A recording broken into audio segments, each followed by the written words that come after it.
Hi! This is Revathi. Video చూస్తున్న వారికి, అలాగే లైక్స్, కామెంట్స్‌తో ఎంకరేజ్ చేస్తున్న వారికి థ్యాంక్ యూ సో మచ్. 'ఓ ప్రేమ ఓ పగ' ఎపిసోడ్ నంబర్ 14. త్వరలో పెళ్లి ముహూర్తాలు ఉన్నాయంట శక్తి. నువ్వు కలిస్తే మనము మన పెళ్లికి ముహూర్తం పెట్టుకుందాం అంటాడు భరత్. అసలే సామ్రాట్ మాటలకు నిండా బాధతో ఉన్న శక్తికి భరత్ మాటలు ఇంకా షాకింగ్‌గా అనిపిస్తూ ఉంటాయి. నువ్వు ఎక్కడ ఉన్నావో చెప్పు శక్తి, నేను వస్తాను అంటాడు భరత్ ఆఫీస్ క్యాబిన్‌లో కూర్చొని. నేను కొంచెం బిజీగా ఉన్నాను భరత్, తర్వాత కాల్ చేస్తాను అంటుంది. ఆ మాటలకు భరత్ కోపం తెచ్చుకుంటూ, ఏంటి శక్తి ఇది? ఎన్నిసార్లు ఫోన్ చేసినా లిఫ్ట్ చేయవు. లిఫ్ట్ చేస్తేనేమో బిజీ అని చెప్పి మాట్లాడుతున్నావు. ఎలాగూ ఇన్ని రోజులు దూరం అయ్యావు. ఇప్పుడు వచ్చాక కూడా నాకు దూరంగా ఉంటావేంటి? నేను నిన్ను కలిసి అర్జెంటుగా మన పెళ్లి విషయం గురించి మాట్లాడాలనుకుంటున్నాను. నువ్వు ఎక్కడ ఉన్నావో చెప్పు, నేను వెంటనే నీ దగ్గరికి వచ్చేస్తాను అంటాడు. భరత్ మాటలకి శక్తి కన్నీళ్ళు పెట్టుకుంటూ, నా మీద భరత్ ఇంకా ఆశలు పెంచుకోవడం మంచిది కాదు. నేను ఒక బిడ్డకు తల్లిని అని చెప్పడమే కరెక్ట్ అని అనుకొని, ఈరోజు సాయంత్రం నేను కలుస్తాను భరత్ అంటుంది. అబ్బా! సాయంత్రం వరకు నా వల్ల కాదు శక్తి. నేను ఇప్పుడే కలవాలనుకుంటున్నాను అంటాడు. ప్లీజ్ భరత్, నేను ఇప్పుడు కాస్త బిజీగా ఉన్నాను. సాయంత్రం తప్పకుండా కలిసి నీతో మాట్లాడతాను. బాయ్ అని చెప్పి ఫోన్ పెట్టేస్తుంది. ఆగు శక్తి, ఫోన్లో అయినా కాసేపు మాట్లాడు అని భరత్ అంటూ ఉండగానే శక్తి కాల్ కట్ అవుతుంది. ఛ!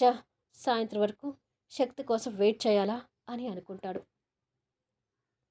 నేను ఒక బిడ్డకు తల్లినని చెప్తే భరత్ ఎలా రిసీవ్ చేసుకుంటాడు? అసలు తట్టుకోలేస్తాడా? ఎలా తల్లివయ్యావని అడిగితే నేను భరత్కి ఏమని సమాధానం చెప్పాలి అని భరత్ గురించి ఆలోచిస్తూనే బొమ్మతో ఆడుకుంటున్న పింకీ వైపు చూస్తూ ఉంటుంది. పింకీ చేతిలో ఉన్న బొమ్మ చూసి అది సామ్రాట్ కొనివ్వడం గుర్తు చేసుకొని, సామ్రాట్ అన్న మాటలు కూడా పదే పదే గుర్తు తెచ్చుకుంటూ, నాకు నా కూతురు ముఖ్యం. అతను నా క్యారెక్టర్ గురించి చెడుగా అనుకున్నా పర్వాలేదు. కానీ పింకీ అతని కూతురు అనే విషయం మాత్రం ఎప్పటికీ తెలియకూడదు.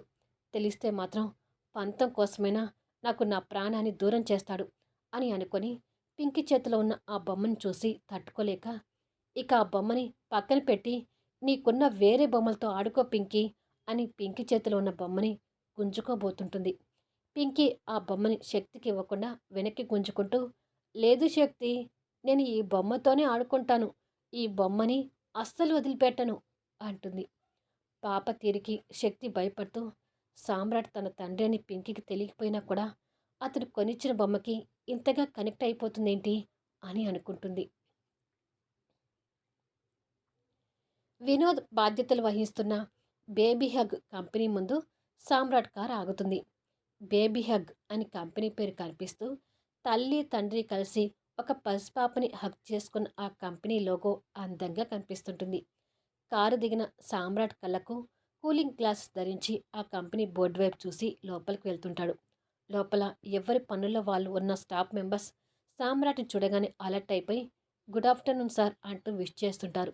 సామ్రాట్ ఎవ్వరికీ బదులివ్వకుండా డైరెక్ట్గా అక్కడున్న అతని క్యాబిన్లోకి వెళ్ళి వినోద్కి ఫోన్ చేసి, సైన్ చేయాల్సిన ఫైల్స్ తీసుకొనిరా వినోద్ అంటాడు. ఓకే అన్నయ్య అని అటు నుంచి సమాధానం వినపడుతుంది. సామ్రాట్ చైర్ కానుకొని కూర్చొని అక్కడ ఉన్న పెన్ తీసుకొని వేల మధ్యలో పెట్టుకొని తిప్పుతూ శక్తిని కలిసి మాట్లాడడం గుర్తు తెచ్చుకుంటూ ఉండగా వినోద్ లోపలికి వచ్చి, ఇవే అన్నయ్య నువ్వు సైన్ చేయాల్సిన ఫైల్స్ అని చెప్పి ఫైల్స్ సామ్రాట్ ముందు పెట్టి సామ్రాట్కి ఎదురుగా కూర్చుంటాడు. సామ్రాట్ ఆ ఫైల్స్ తీసి చెక్ చేస్తూ, పిల్లల కోసం ఇంకొక హెల్త్ డ్రింక్ని మార్కెట్లోకి ఇంట్రడ్యూస్ చేయాలని చెప్పాను కదా వినోద్, దానికి సంబంధించిన ఫార్ములాస్ ఏమైనా అందాయా అని అడుగుతాడు. ఇంకా లేదన్నయ్య, ఆ ప్రయత్నంలోనే ఉన్నాను అంటాడు. ఇప్పుడు మన కంపెనీలో తయారయ్యే హెల్త్ డ్రింక్స్ కంటే నెక్స్ట్ రాబోయే హెల్త్ డ్రింక్ పిల్లలకి ఇంకా బలవర్ధకంగా నాణ్యంగా ఉండాలి. అలాంటి ఫార్ములా కోసం సెర్చ్ చేస్తుండు అంటాడు సామ్రాట్. సామ్రాట్ మాటలకు వినోద్ కాస్త ఆశ్చర్యపోతూ, నిన్ను ఎప్పటినుంచో ఒక ప్రశ్న అడగాలనుకుంటున్నాను అన్నయ్య, ఇక ఇప్పుడు అడగకుండా ఉండలేకపోతున్నాను అంటాడు. ఏంటో అడుగు అంటాడు సామ్రాట్ ఫైల్స్ చెక్ చేస్తూ. నీకు మామూలుగా పిల్లలంటే అసలు ఇష్టం ఉండదు. కానీ నాన్నగారు పెట్టిన బిజినెస్లు కాకుండా కొత్తగా పిల్లల ప్రొడక్ట్స్ని స్థాపించావు. పిల్లలంటే ఇష్టం లేనిది పిల్లల ప్రొడక్ట్స్ మీద నీకు ఆసక్తి ఎలా కలిగింది అన్నయ్య అని అడుగుతాడు. వినోద్ మాటలతో సైన్ చేయబోతున్న పెన్ అక్కడే ఆగిపోతుంది. మళ్ళీ కొన్ని సెకండ్స్‌కి ఆ పెన్ కదులుతూ, ఇందులో ప్రత్యేకించి ఆసక్తి ఉండటం ఏముంది? పిల్లలంటే ఇష్టం లేకపోతే పిల్లల ప్రొడక్ట్స్‌ని బిజినెస్‌గా రన్ చేయకూడదని రూల్ ఏమైనా ఉందా? అని అడుగుతాడు. లేదనుకో, కానీ చేసుకోవాలంటే ఇంకా వేరే బిజినెస్‌లు కూడా ఉంటాయి కదా అన్నయ్య! మరెందుకు బేబీ హగ్ పేరుతో పిల్లల ప్రొడక్ట్స్‌ని బిజినెస్‌గా ఎంచుకున్నావు? అని అడుగుతాడు. పిల్లల ప్రొడక్ట్స్ మీద లాభాలెక్కువుంటాయని బేబీ హగ్ కంపెనీని స్థాపించాను. పిల్లలంటే ఇష్టం లేకపోవడానికి నేను ఈ బిజినెస్ పెట్టడానికి ఎలాంటి సంబంధం లేదు. ఏ బిజినెస్ మీద లాభాలు ఎక్కువ ఉంటాయో తెలుసుకొని ఆ బిజినెస్ పెట్టుకుంటూ వెళ్తాను. దానికి నువ్వు పెద్దగా ఆశ్చర్యపోవాల్సింది ఏమీ లేదు అని చెప్పి ఫైల్స్ మీద సైన్ పెట్టడం పూర్తి చేసి, సంవత్సరం తిరిగేసరికి పిల్లల కోసం ఒక మంచి హెల్త్ డ్రింక్‌ని మార్కెట్‌లోకి ఇంట్రడ్యూస్ చేయాలి. నువ్వు ఆ పని మీద పూర్తిగా కాన్సంట్రేషన్ చెయ్యి అని చెప్పి సామ్రాట్ వెళ్ళిపోతాడు. ఏంటో ఈ అన్నయ్యని నేను ఎప్పటికీ అర్థం చేసుకోలేనేమో అని అనుకుంటాడు వినోద్. సామ్రాట్ అక్కడి నుంచి కారులో వెళ్తూ వినోద్ ప్రశ్నల్ని పదే పదే గుర్తు తెచ్చుకుంటూ ఉంటాడు. మనసు బాగలేకపోయేసరికి కార్ని ఇంటివైపు తీసుకువెళ్తాడు. అదే సమయంలో శక్తి రేపు పింకిని హాస్టల్కి జాయిన్ చేయించడానికి తన లగేజ్ని ప్యాక్ చేస్తూ ఉంటుంది. అప్పుడే డోర్ బెల్ మోగుతుంటుంది. పక్కన పింకీ ఆ బొమ్మని వదిలిపెట్టకుండా ఆ ఆటల్లో ఉంటుంది. శక్తి వెళ్ళి డోర్ ఓపెన్ చేసేసరికి ఎదురుగా రాజశ్రీ ఉంటుంది. తనతో పాటే శ్రావణి, తన పిల్లలైన రమ్య, రాకేష్ కూడా ఉంటారు.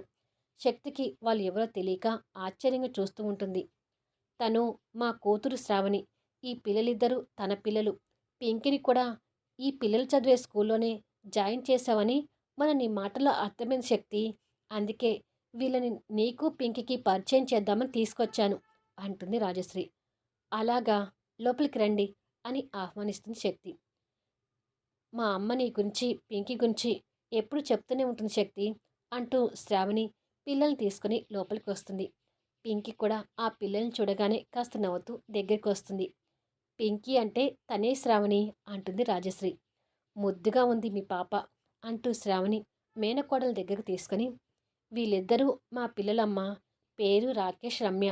వీళ్ళు కూడా నీ స్కూలే, నీ క్లాసే పింకీ అని అంటుంది. పింకీకి ఫ్రెండ్స్ దొరికారన్న సంతోషంతో వాళ్ళని చూస్తూ హాయ్ అంటుంది. హాయ్ పింకీ అని అంటారు అన్నా చెల్లి ఇద్దరు కూడా. మీరు కూడా నాతో పాటు హాస్టల్లో ఉంటారా అని అడుగుతుంది పింకీ ఆశగా చూస్తూ. లేదు, మేము హాస్టల్లో ఉండము. రోజు మమ్మల్ని మా డాడీ స్కూల్ దగ్గర డ్రాప్ చేసి సాయంత్రం పికప్ చేసుకుని వెళ్తాడు అని చెప్తుంది రమ్య. అవునా, మా డాడీ కూడా ఉండి ఉంటే నన్ను స్కూల్ దగ్గర డ్రాప్ చేసి పికప్ చేసుకునేవాడేమో. కానీ మా డాడీ మా దగ్గర లేడు కదా. అందుకనే మమ్మీ నన్ను హాస్టల్లో జాయిన్ చేస్తుంది అని అంటుంది పింకీ బాధగా చెప్తూ. పింకీ మాటలు ఈ ముగ్గురి మనసుల్ని కలిచివేస్తుంటాయి. పింకీకి అలా బాధపడటం అలవాటే కదా అని శక్తి అనుకొని కూర్చొని కాఫీ తీసుకొస్తాను అని అంటుంది. ఈ ఫార్మాలిటీస్ ఏమి వద్దులే శక్తి. రేపు నువ్వు నేను కలిసి పిల్లల్ని స్కూల్లో జాయిన్ చేసి వద్దామని చెప్పడానికి వచ్చాను అంటుంది శ్రావణి. ఇలా కొద్దిసేపు శ్రావణి తన పిల్లలు శక్తి వాళ్ళ ఇంట్లోనే ఉండి కాసేపటికి బయటకు వస్తారు. ఇక నేను పిల్లలు తీసుకొని వెళ్తానమ్మా అంటుంది శ్రావణి. అదేంటి, ఇంటికి రాకుండా వెళ్తావా అంటుంది రాజశ్రీ. సామ్రాట్ పిల్లని చూస్తే నచ్చడు కదమ్మా, మళ్ళీ వాళ్ళ మీద ఎగురుతాడు. ఎందుకొచ్చిన గోల, ఇంటికి వెళ్ళిపోతానులే అంటుంది శ్రావణి. అవునమ్మమ్మ, మావయ్య మమ్మల్ని చూస్తే తిడతాడు. మేము మా ఇంటికి రాము, మేము మీ ఇంటికి రాము అని అంటారు రమ్య, రాకేష్. మీ మావయ్య ఇప్పుడు ఇంట్లో లేరా, వాడు వచ్చేసరికి లేట్ అవుతుంది. కాసేపు ఉండి వెళ్దురుగా రండి అని చెప్పి రాజశ్రీ వాళ్ళని తీసుకుని లోపలికి వెళ్తుంది. వాళ్ళు లోపలికి వెళ్ళిన కొద్దిసేపటికే సామ్రాట్ ఇంటికి చేరుకుంటాడు. కారు సౌండ్ వినపడంతో పింకీ పరిగెత్తుకుంటూ ఆ విండో దగ్గరికి వస్తుంది. సామ్రాట్ కారు దిగి వెళ్ళడం పింకీ చూస్తూ ఆనందపడుతూ ఉంటుంది. శక్తి పాపని గమనించకుండా తన ఆలోచనలో తను ఉండిపోతుంది. సామ్రాట్ లోపలికి రాగానే రాజశ్రీ, శ్రావణి మధ్య రమ్య, రాకేష్ కనిపిస్తుంటారు. ఆ పిల్లని చూడగానే కోపం తెచ్చుకుంటూ అక్కా అని గట్టిగా అరుస్తాడు. ఆ అరుపుకి పిల్లలతో సహా ఇద్దరు పెద్దవాళ్ళు కూడా ఉలిక్కిపడి సామ్రాట్ వైపు భయంగా చూస్తుంటారు. నువ్వు ఇక్కడికి వస్తే పిల్లలతో కాకుండా ఒంటరిగా రమ్మని నీకెన్నిసార్లు చెప్పానక్కా అని అరుస్తాడు. ఆ అరుపుకి పిల్లలిద్దరూ భయపడి తల్లిని చుట్టుకుంటారు. భయపడుతున్న పిల్లల్ని దగ్గరకు తీసుకుంటూ, "నువ్వు ఈ టైంలో ఉండవని ఇక్కడికి వచ్చానురా" అంటుంది శ్రావణి. "అవునురా, వాళ్ళని నేనే తీసుకొచ్చాను. అయినా నువ్వు ఈ టైంలో ఇంటికి రావు కదా" అడుగుతుంది రాజశ్రీ. "నీకు పిల్లల్ని చూడాలనిపిస్తే అక్క వాళ్ళ ఇంటికి వెళ్ళి చూడమన్నాను కదమ్మా. వాళ్ళు ఇక్కడ తీసుకురావద్దని చెప్పాను కదా" అంటాడు సామ్రాట్. "ఎదురింట్లో పింకీ కూడా వీళ్ళ స్కూల్లోనే జాయిన్ అయిందిరా. కాస్త పింకీకి వీళ్ళని పరిచయం చేద్దామని రమ్మని చెప్పాను" అంటుంది రాజశ్రీ. "నీకు ఈ మధ్య పెత్తనాలు బాగా ఎక్కువైపోతున్నాయమ్మా. ఆ ఎదురింటి వాళ్ళని అసలు పట్టించుకోవద్దని చెప్పాను. అయినా ఊరుకోకుండా పరిచయాల దాకా పోతున్నావు. తక్షణమే పిల్లల్ని తీసుకుని వెళ్ళిపో అక్క" అంటాడు సామ్రాట్. "ఏమిట్రా వెళ్ళిపో అని మొహం మీద చెప్తున్నావు? నాకేమైనా గతి లేక వచ్చాననుకుంటున్నావా? అసలు మీ ఇంటికి ఇంకెప్పుడు రాను పో" అని చెప్పి పిల్లల్ని వెంటబెట్టుకొని శ్రావణి కోపంగా వెళ్ళిపోతుంది. "ఏమిట్రా మీ అక్కకి కోపం వచ్చేలా మాట్లాడావు" అని అడుగుతుంది రాజశ్రీ.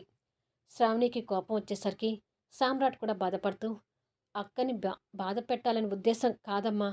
పిల్లలు లేకుండా తను వచ్చి ఇక్కడ ఎన్ని రోజులైనా ఉండమను. నేను దానికి కాదని చెప్పను. కానీ పిల్లలతో వస్తే మాత్రం నాకు ఇరిటేట్గా ఉంటుంది" అని సీరియస్గా చెప్పి సామ్రాట్ పైకి వెళ్ళిపోతాడు. కొడుకు తిరిగి రాజశ్రీ ఎప్పట్లాగా బాధపడుతూ ఉండిపోతుంది. లోపలికొచ్చిన సామ్రాట్ డోర్ వేసుకొని 4 గోడల మధ్య కన్నీటి పరిమళంతో కూర్చొని పోతాడు.